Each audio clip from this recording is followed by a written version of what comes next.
ఏంటి బాలీవుడ్ బ్యూటీ సోనాలి బింద్రేపై ఆ రాజకీయ నాయకుడు మనసు పడ్డారా? సోషల్ మీడియాలో వైరల్ అవుతున్న వీడియోలో ఉన్నది ఎంత నిజం? నిజంగానే సోనాలి బింద్రే ఆ రాజకీయ నాయకుడు ప్రేమించుకున్నారా?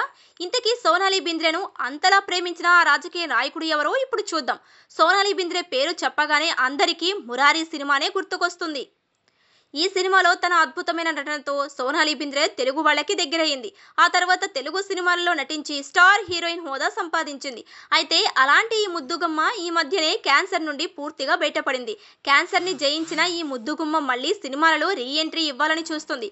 అయితే అలాంటి ఈ హీరోయిన్ తాజాగా మహారాష్ట్రలో జరిగిన మరాఠీ భాషకి సంబంధించిన ఒక ఈవెంట్ లో పాల్గొనింది. అయితే ఈ ఈవెంట్ కి అక్కడి రాజకీయ నాయకుడు అయినటువంటి రాజ్ థాకరే కూడా పాల్గొన్నారు. ముఖ్యంగా సోనాలిని ఈ ఈవెంట్ కి పిలిచింది కూడా ఆ రాజకీయ నాయకుడేనట. అయితే వీరిద్దరి మధ్య ఉన్న బాండింగ్ ఏంటయ్యా అంటే సోనాలి బింద్రే సినిమాలలోకి వచ్చిన టైంలో పొలిటీషియన్ రాజ్ థాకరేతో ప్రేమలో పడిందట.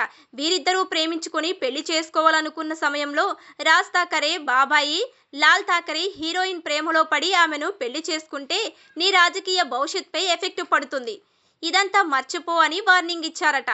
దాంతో ఫ్యామిలీ కోసం రాజకీయాల కోసం సోనాలిని వదిలిపెట్టి వేరే పెళ్లి చేసుకున్నారట. ఆయనకు పిల్లలు కూడా ఉన్నారు. కానీ 56 ఏళ్ల వయసులో మళ్ళీ సోనాలి బింద్రే రాజుల మధ్య ప్రేమ పుట్టింది అంటూ కొన్ని వీడియోలను చక్కెర్లు కొడుతున్నాయి. దానికి ప్రధాన కారణం తాజాగా మరాఠీ భాషకి సంబంధించిన ఈవెంట్ లో సోనాలి బింద్రే పాల్గొన్నప్పుడు ఆమె పక్కకి రా అంటూ రాజ్ థాకరేకి సైగలు చేసింది. ప్రస్తుతం వీరిద్దరూ పరస్పరం సైగలు చేసుకున్న వీడియో మీడియాలో దుమారం సృష్టిస్తుంది. దీంతో నిజంగానే వీరిద్దరి మధ్య ఏదైనా సంబంధం ఉందా అని రూమర్లు వినిపిస్తున్నాయి.